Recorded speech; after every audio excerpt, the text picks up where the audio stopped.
Hello friends, welcome to my channel math Sagar. यहाँ पर हम लोग 10th क्लास की बेसिक से एडवांस लेवल की मैथ्स को क्लियर करेंगे।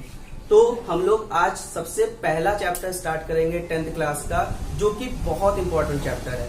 और वो चैप्टर जो है वो हमारा है रियल नंबर। और रियल नंबर यहीं से हम लोगों की जो 10th क्लास की जर्नी स्टार्ट होती है। तो आज हम लोग अपना रियल नंबर टॉपिक स्टार्ट करेंगे। अच्छा, रियल नंबर के बारे में जैसे यहाँ पर लिखा हुआ है, रियल नंबर होता क्या है? रियल नंबर जो है वो कंसिस्ट करता है, इसमें जो है रेशनल नंबर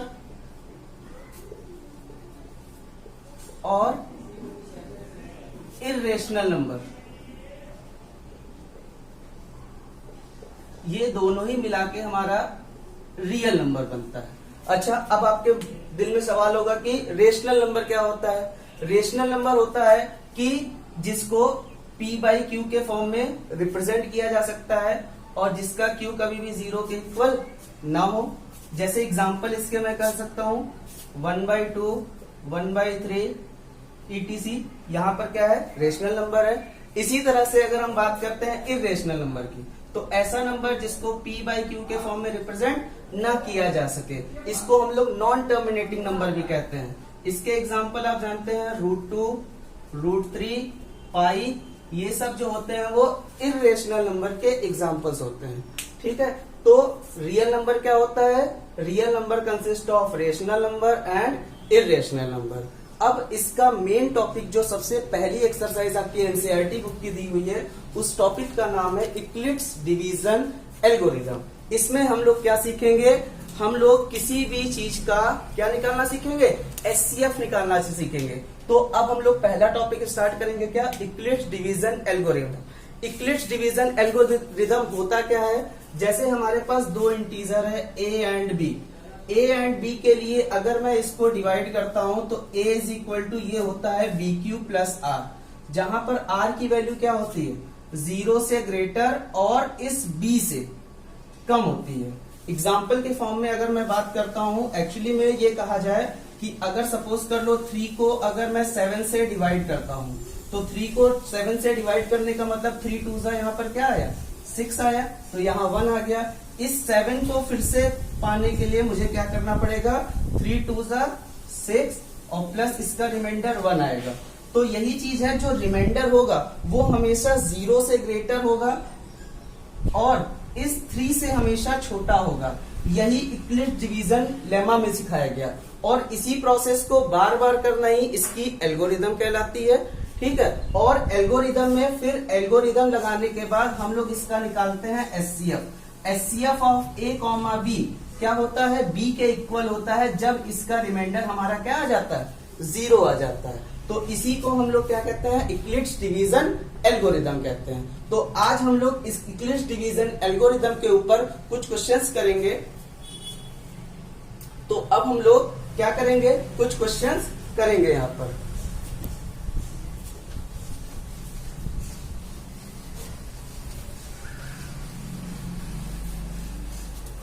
जैसे इसका पहला क्वेश्चन है, find the HCF of 405 and 2520 by using EDL। EDL अभी मैंने आपको बताया इक्लिप्स डिवीजन लेमा। अच्छा, अब देखिए, अभी हमने आपको ये चीज तो सिखाया है कि इक्लिप्स डिवीजन क्या होता है?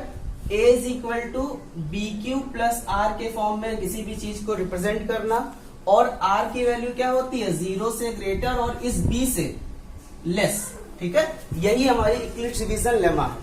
अब आप थोड़ा सा ध्यान रखिएगा कि अगर मुझे इसका एचसीएफ निकालना है, तो आपने एक लॉन्ग डिवीजन मेथड पढ़ा होगा 8th क्लास में।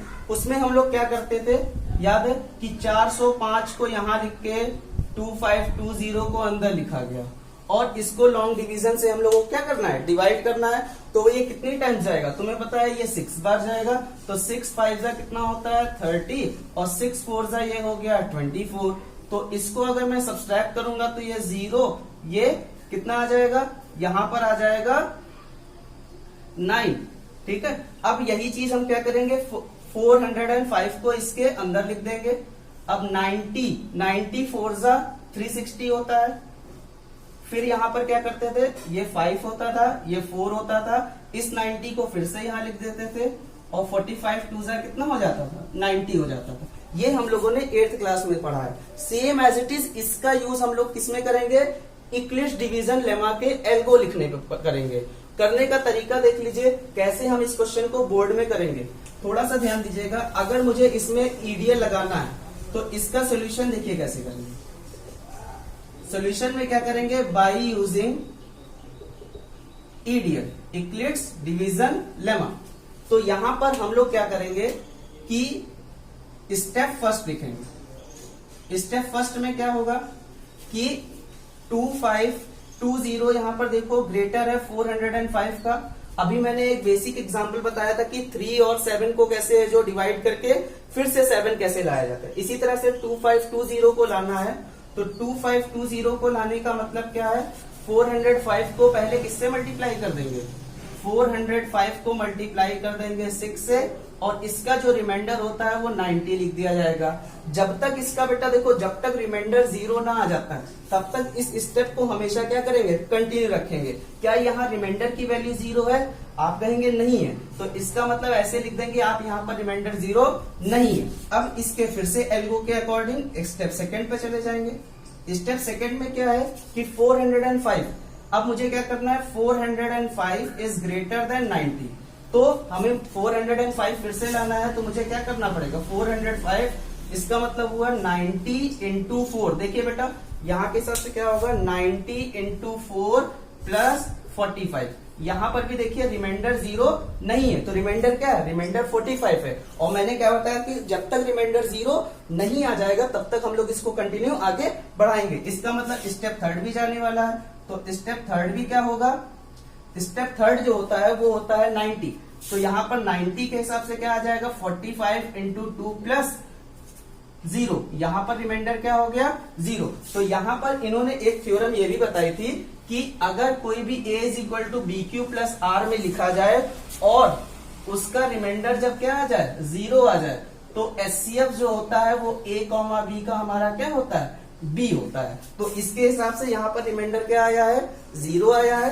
इसका मतलब यहाँ पर जो एचसीएफ होगा किसका, कौन से नंबर थे हमारे पास, 2520 और 405 का जो एचसीएफ होगा वो लास्ट वाला नंबर मतलब 45 होगा। ये आप नोट कर लीजिए, फिर हम लोग दूसरा क्वेश्चन, यही आपका आंसर हो जाएगा। ठीक है, नेक्स्ट क्वेश्चन। अब हम लोग इसी तरह से अब हम नंबर चेंज करेंगे और दूसरा क्वेश्चन करेंगे। ठीक है, तो दूसरा क्वेश्चन हम लोग स्टार्ट करते हैं। अब हम लोग इस नंबर को चेंज करते हैं, ईडीएल से ही एक क्वेश्चन और कराते हैं। क्या है, 504 और 1188 का क्या निकालना है, ईडीएल से एचसीएफ निकालना है। तो फिर से वही स्टेप, सबसे पहले हम लोग क्या करेंगे, अपने 8th क्लास वाले कॉन्सेप्ट से लॉन्ग डिवीजन मेथड से हम लोग एचसीएफ निकाल लेंगे। क्या करेंगे, जैसे ये 504 दिया हुआ है, इसको डिवाइड करेंगे 1188 से, तो ये कितने टाइम्स जाएगा, 2 टाइम्स, 4 2 जा 8 0 और 5 2 जा 10। इसको माइनस किया जाएगा तो क्या आएगा, यहां पर आ जाएगा 0, ये 8 और ये कितना आ जाएगा, 1 आ जाएगा, 180। फिर उसके बाद ये आ जाएगा 504। ये समझ में आया। अब हम लोग क्या करेंगे, 18 की टेबल हम लोग क्या करेंगे, 504 में लगाएंगे। 504 में लगाएंगे तो क्या हो जाएगा, 18 2 जा कितना होता है, 36 360। तो यहां पर इसको माइनस किया जाएगा तो ये क्या आ जाएगा, जरा बताओ, 4 4 और ये 1 और ये फिर 180, ये 1 टाइम्स चला जाएगा तो 144। इसको माइनस करेंगे तो ये कितना आ जाएगा, 36, और 36 को 144 से डिवाइड करेंगे तो ये 4 टाइम्स जाता है, 144। तो देखिए यहाँ पर भी क्या आ गया, रिमाइंडर पूरी तरह से कैंसिल हो गया। अब इसी को बस एल्गो में लिख देना है। कैसे लिखना है, इसका स्टेप फर्स्ट आपको यहाँ पे पता चल रहा है। स्टेप फर्स्ट में क्या लिखना है कि 1188 जो है वो ग्रेटर है 504 से, तो 1188 को लाने का क्या तरीका है, 1188 को लाने का तरीका है इसका मल्टीप्लाई। मतलब 504 इंटू 2 प्लस 180। यहां पर फिर से रिमाइंडर क्या है, 0 नहीं है। फिर स्टेप सेकेंड क्या हो जाएगा, 504 लाना है तो 180 प्लस 2 प्लस 144, फिर से रिमाइंडर 0 नहीं है। हम लोग अपने थर्ड स्टेप पे चले जाएंगे। क्या हो जाएगा, 144 को 36 इंटू 4, 180 को लाना है तो 180 is equal to 144 into 1 plus 36। यहां पर भी रिमाइंडर 0 नहीं है।